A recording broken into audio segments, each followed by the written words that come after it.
Il y a des livres qu'on referme et qu'on repose tout de suite sur l'étagère. Et puis, il y a ceux qu'on referme et qu'on garde un moment sur les genoux, sans bouger, parce qu'on n'est pas encore tout à fait sûr d'avoir envie de revenir dans la pièce où on se trouve.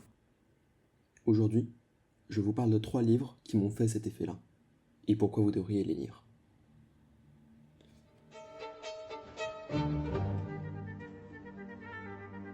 Platonov de Tchekhov raconte l'histoire d'un instituteur de province dont toutes les femmes sont amoureuses, et qui vient bouleverser entièrement la vie mondaine du village où se déroule l'action. Un des premiers éléments qui m'a semblé particulièrement marquant dans cette pièce, c'est l'accumulation de personnages. Il n'y en a pas moins de 18. Des notables, des voisins, des pères, des fils, des domestiques, des bandits. Tous ont un rôle à jouer dans la déchéance de cette société qui nous est présentée. Parmi les 4 actes qui composent la pièce, l'un d'eux m'a particulièrement interpellé, le premier. Il ne met en scène qu'un seul événement, un dîner. Mais ce qu'il montre réellement, c'est une discussion qui semble absurde et sans véritable enjeu. On pourrait s'attendre dès ce premier acte à voir se dessiner un conflit, une forme d'exposition des enjeux de la pièce. Or, à la place, ce sont des personnages qui s'ennuient que l'on découvre. Triletsky. Alors, Anna Petrovna, rien, on s'ennuie un peu. Le seul obstacle à l'intrigue que l'on rencontre reste anecdotique. Le cuisinier est ivre, ce qui retarde le dîner. En attendant celui-ci, de multiples conversations s'engagent entre les invités. Toutes débutent par des répliques sans grande importance, des formules de politesse, comme si les personnages parlaient sans réellement avoir quoi que ce soit à dire. On a l'impression que ces échanges retardent volontairement l'arrivée du conflit. Triletsky. Maria Efimovna, comme c'est gentil, ça c'est une bonne surprise. Grekova. Bonjour Nicolas Ivanovitch, bonjour messieurs. Triletsky. Que je vous débarrasse de votre petite pèlerine. Ça va? En pleine forme? Rebonjour, ça va? Grekova, comme d'habitude. Au fil de ces conversations, certains motifs reviennent avec insistance jusqu'à en devenir comiques. C'est notamment le cas de Triletsky et de son appétit démesuré, qui donne lieu à une longue tirade sur la nourriture et la boisson. Elle ne connaît pas nos appétits, elle n'imagine pas comme vous avez envie de prendre un petit verre avec moi. Ah, Timofei Gordeyevitch, comme on mangerait et on boirait de bon cœur. Pour commencer, il chuchote à l'oreille de Bougrov. Non, ça c'est l'entrée, crématum simplex, il y a de tout, à consommer sur place ou à emporter. Caviar, balik, saumon, sardines. Après, une tarte à 6 ou 7 étages, parfaitement, farcie de tous les miracles possibles de la faune et de la flore du nouveau comme du vieux continent. Qu'il se dépêche un peu, hein? Vous avez un creux? Il est interrompu. C'est cette impression d'un retardement constant de l'action, provoqué par des échanges apparemment vides de sens, qui rend selon moi cet acte particulièrement intéressant.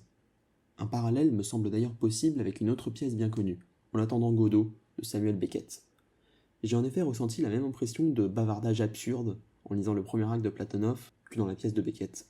La similitude la plus évidente entre les deux tient au fait que, dans l'un comme dans l'autre, les personnages attendent.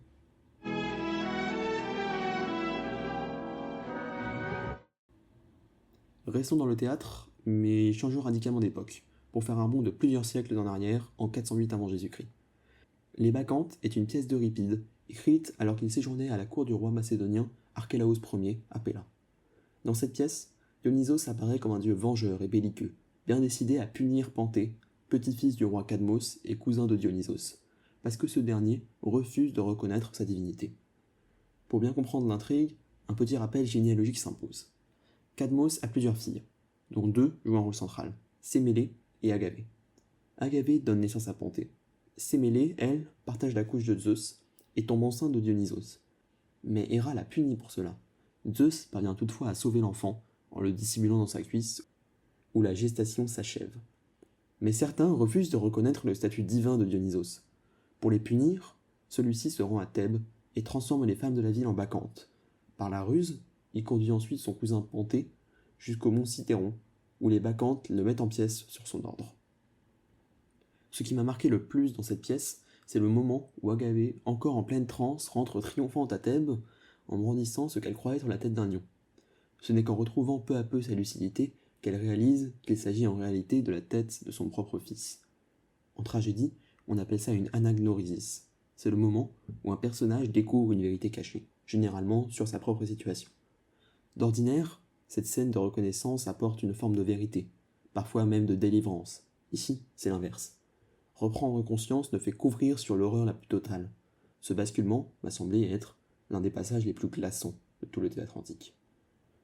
L'autre élément qui rend cette pièce si troublante, c'est qu'elle ne prend jamais clairement parti. Dionysos n'est à aucun moment présenté comme ayant tort de vouloir se venger, alors même que sa punition paraît totalement disproportionnée.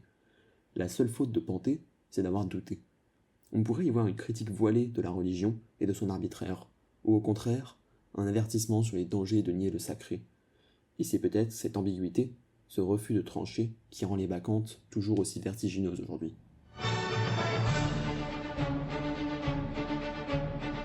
De toutes les lectures de cette liste, cette nouvelle fantastique me semble présenter des particularités qui la rendent bien plus intéressante que d'autres nouvelles plus classiques. La première tient au choix du narrateur. Celui-ci n'est ni acteur, ni victime de l'intrigue. Il connaît à peine les personnages touchés par les événements et se contente de les commenter en simple spectateur, témoin neutre de ce qui se déroule. La seconde particularité, celle que j'ai le plus appréciée, tient au fait que le fantastique n'est jamais véritablement affirmé par le narrateur. On n'en perçoit que les conséquences, ou bien le témoignage peu crédible d'un homme ivre. L'impossibilité de retirer la bague peut ainsi s'expliquer simplement par le fait qu'elle se soit trop profondément enfoncée dans le doigt de la statue. De même, si le fils devient soudain redoutable au jeu de paume, après avoir confié sa bague à la statue, cela peut s'expliquer de façon rationnelle. Sa bague lui comprimait le doigt, et l'on nous avait déjà signalé, plus tôt dans le récit, qu'il était un joueur accompli. Quant à la main de Vénus se refermant sur la bague, elle ne repose que sur le témoignage du fils, alors ivre pendant le dîner. Enfin, l'idée selon laquelle ce serait la statue elle-même qui aurait puni et tué le fils ne s'appuie que sur le récit de la mariée qui vient de perdre son époux. Un témoignage aussi peu vraisemblable peut aisément être attribué au choc subi.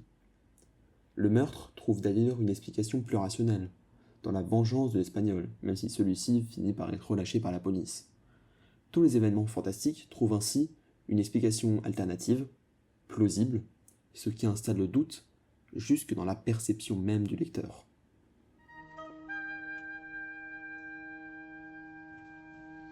Si ces 3 livres m'ont marqué, c'est peut-être parce qu'ils parlent tous, à leur manière, de notre rapport à la vérité qu'on refuse de voir.